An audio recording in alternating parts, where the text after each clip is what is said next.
اس کی زبان بھی وہی ہوگی، میری زبان بھی وہی ہوگی جو رسول پاک کی زبان تھی۔ اس زبان سے اللہ تعالیٰ نے پوری دنیا کے مومنین کو جوڑ کر رکھا ہے، اور اسی وجہ سے میں دیکھ رہا ہوں کہ عربی کے خاتمے کے لیے انہوں نے پوری ایڑی چوٹی کا زور لگایا ہے۔ یہ اور بات ہے کہ آج کثیر مسلمان عربی زبان سے ناواقف ہیں، لیکن اتنی حد تک تو ہے کہ وہ نماز اور سورہ فاتحہ تو پڑھ ہی لیتے ہیں۔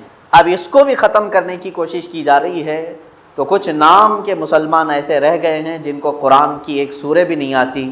اسی لیے میرے آقا صلی اللہ تعالیٰ علیہ وسلم نے فرمایا جس گھر میں قرآن کی تلاوت نہیں ہے تو وہ گھر میں مردے رہتے ہیں، زندوں کا گھر ہی نہیں ہے وہ، جس گھر میں قرآن کی تلاوت نہیں ہوتی۔ تو یہ عربی زبان سے دور کرنے کے لیے پوری دنیا اسی لیے لگی کہ منتشر کر کے رکھیں، ان کو جوڑ کے ایک دوسرے کو جوڑا نہ جائے۔ آپ کو یاد ہونا چاہیے جب سلطنت عثمانیہ، خلافت عثمانیہ کو ختم کیا گیا 1921 اور 1923 کے بیچ میں، اور وہاں پر ترکی میں ایک ریولیوشن آیا، مصطفیٰ کمال باشا آتا ترک نام سے ایک ایسا شخص جو منافق تھا، نام اس کا اسلامی تھا، اندر سے وہ یہودی تھا، اور اس نے سب سے پہلے جو کام کیا ترکی میں، تقریباً 650 سال چلنے والی خلافت عثمانیہ جس کے آثار موجود ہیں آج بھی، لیکن اس نے کتنی تیزی سے پوری ترکی کو ماڈرن بنانے کی کوشش کی۔ سب سے پہلا کام اس نے کیا کیا، پوری ترکی سے عربی زبان کو ختم کیا، حتیٰ کہ اذانوں پر بھی پابندی لگائی، اور اس نے کہا یہ ہم لوگ سیکولر ہیں، کوئی مذہب اس کے اندر نہیں رہے گا، قرآن پڑھنا ہے تو ترکش زبان میں پڑھو، اذان دینا ہو تو ترکی میں دو۔ اس نے عربی ناموں کو تک بند کر دیا، اسی لیے آج بھی ترکی کے لوگ محمد کو محمد کہتے ہیں، وہ ترکش زبان میں، ان کے نام بھی اگر آپ دیکھیں گے تو وہ ترکش زبانوں میں رکھے جا رہے ہیں۔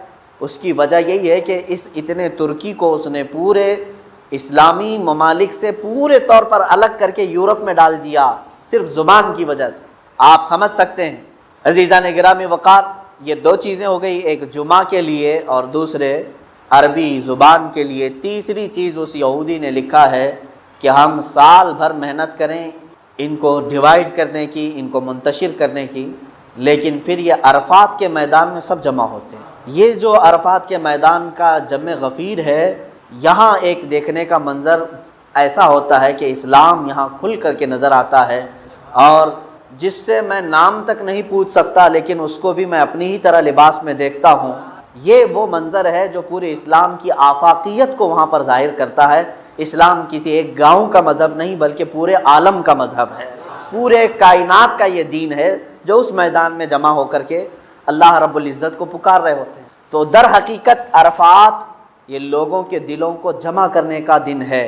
عزیزان گرامی وقار، میں آج آپ کے سامنے حاضر آیا، ویسے بھی تقریریں آپ سنتے رہتے ہیں، میں نے سوچا کہ آج ایک ایسا عظیم دن ہے، عرفات کا دن بھی اور جمعہ بھی ہے، اس کو بہت ہی مقدس ترین دن کہا گیا ہے۔ کیوں نہ میں اپنے آقا کونین صلی اللہ تعالیٰ علیہ وسلم کا وہ آخری حج ہی بیان کروں جس میں رسول کریم صلی اللہ تعالیٰ علیہ وسلم حج کے لیے نکلے تھے۔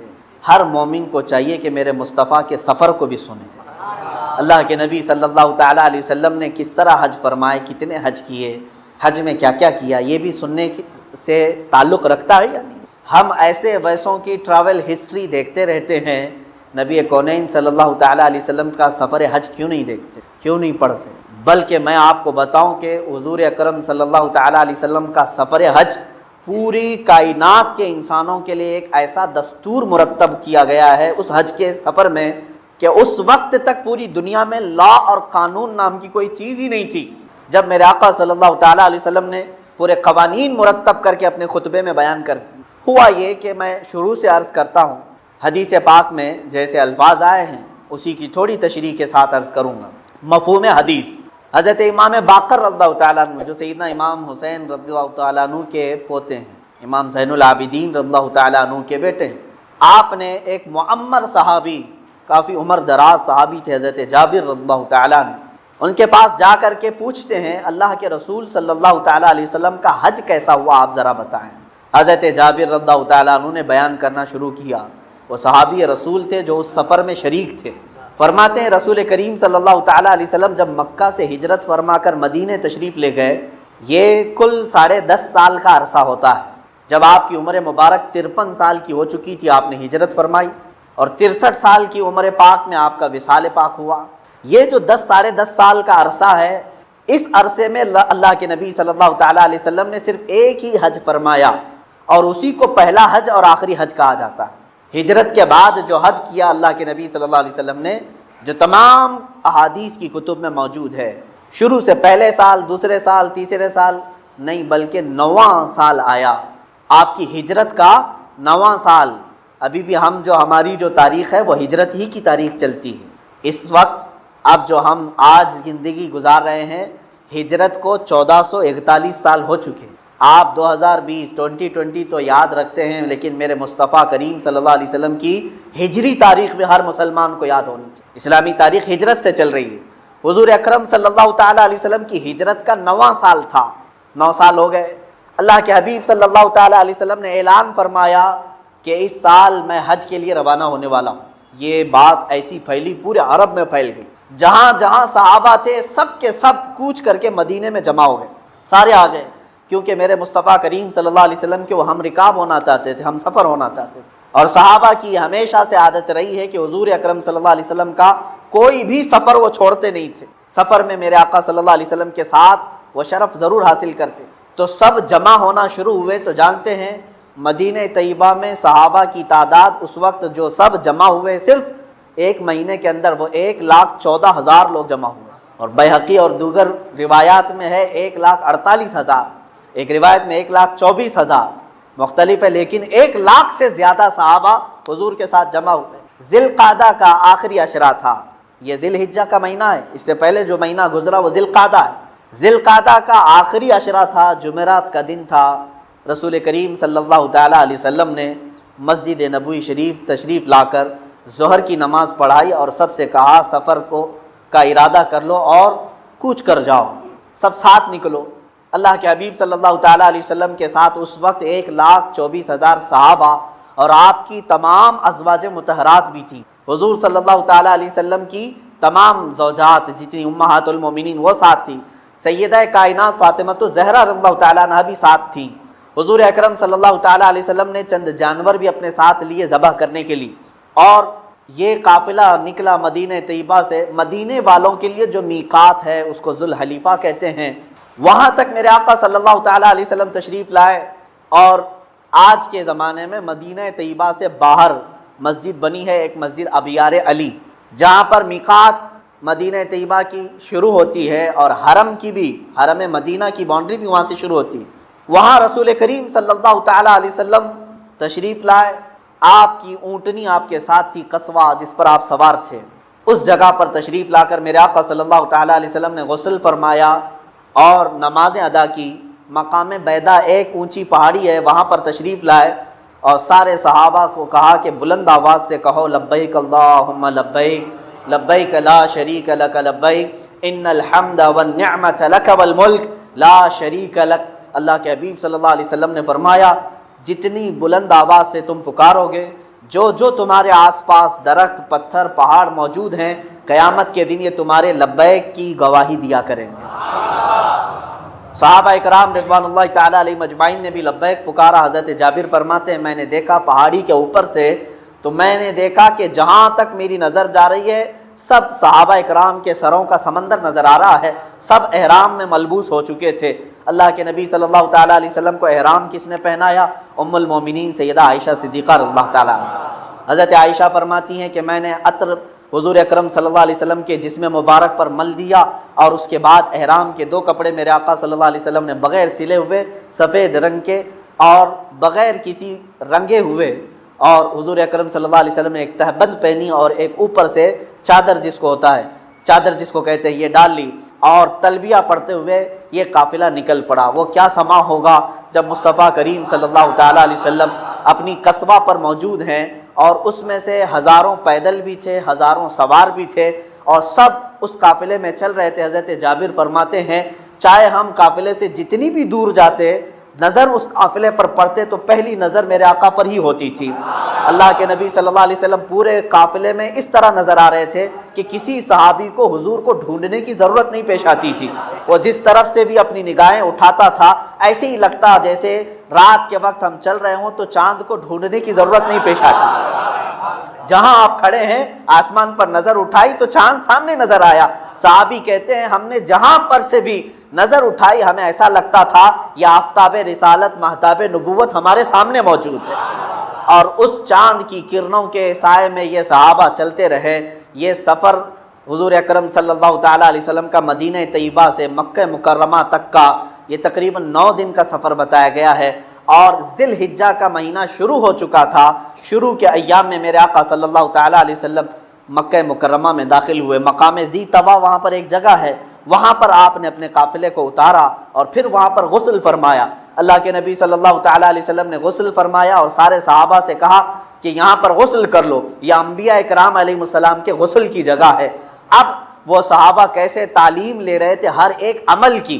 حضور اکرم صلی اللہ تعالیٰ علیہ وسلم نے غسل فرما کر پھر باب السلام، ان نجدیوں نے اس دروازے کو ابھی پورا کا پورا انڈر گراؤنڈ کر رکھا ہے، باقی اپنے باپ داداؤں کے نام پہ بڑے بڑے گیٹ بنائے ہیں، جو گئے ہیں وہ جانتے ہیں۔